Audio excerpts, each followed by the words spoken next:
আসসালামু আলাইকুম। সেপ্টেম্বর মাসে রেমিট্যান্সের বন্যা বইয়ে দিল প্রবাসীরা। কত এসেছে সেপ্টেম্বর মাসে সেটি আপনাদেরকে ধারাবাহিকভাবে জানাচ্ছি। ক্ষমতা ছেড়ে হাসিনার দেশ ত্যাগের পর দেশে রেমিট্যান্স আসার হিড়িক পড়েছে। 2 মাস ধরে একের পর এক রেকর্ড গড়ছেন রেমিট্যান্স যোদ্ধারা। এ মাসে গড়ে প্রতিদিন দেশে এসেছে $1,55,00,000 বা 906 কোটি টাকা। রোববার 29 সেপ্টেম্বর বাংলাদেশ ব্যাংকের হালনাগাদ প্রতিবেদনে বলা হয়, সেপ্টেম্বরে প্রথম 28 দিনে এসেছে 211,31,10,000 মার্কিন ডলার, যা বাংলাদেশি মুদ্রায় প্রতি ডলার 120 টাকা হিসেবে 25,357 কোটি টাকারও বেশি।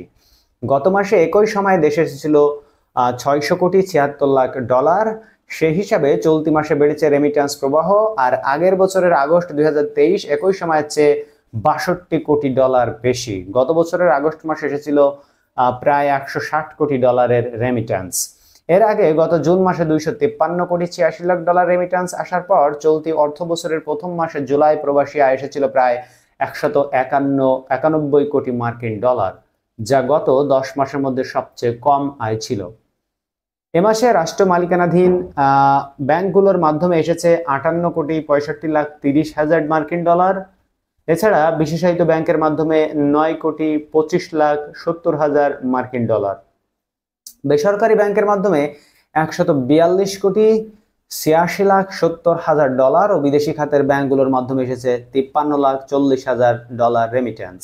তবে আলোচিত এ সময়ে কোনো রেমিট্যান্স আসেনি 7টি ব্যাংকে। এ তালিকায় রয়েছে রাষ্ট্র মালিকানাধীন বাংলাদেশ ডেভেলপমেন্ট ব্যাংক বা ডিবিবিএল, বিশেষায়িত রাজশাহী কৃষি উন্নয়ন ব্যাংক বা রাকা। বেসরকারি ব্যাংকের মধ্যে রয়েছে কমিউনিটি ব্যাংক, আইসিবি ব্যাংক, বিদেশি খাতের Habib bank, national bank of Pakistan এবং স্টেট ব্যাংক অব ইন্ডিয়া। এই ব্যাংকগুলোতে কোনো রেমিট্যান্স আসেনি।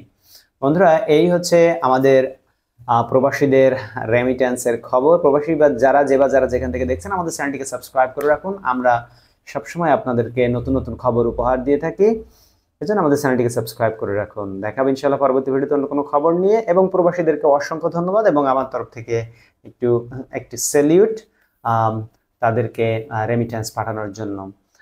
এই বাংলাদেশের সামনের সারির যারা, তারা হচ্ছে আমাদের প্রবাসীরা। দেখা হবে ইনশাআল্লাহ পরবর্তী ভিডিওতে। আল্লাহ হাফেজ।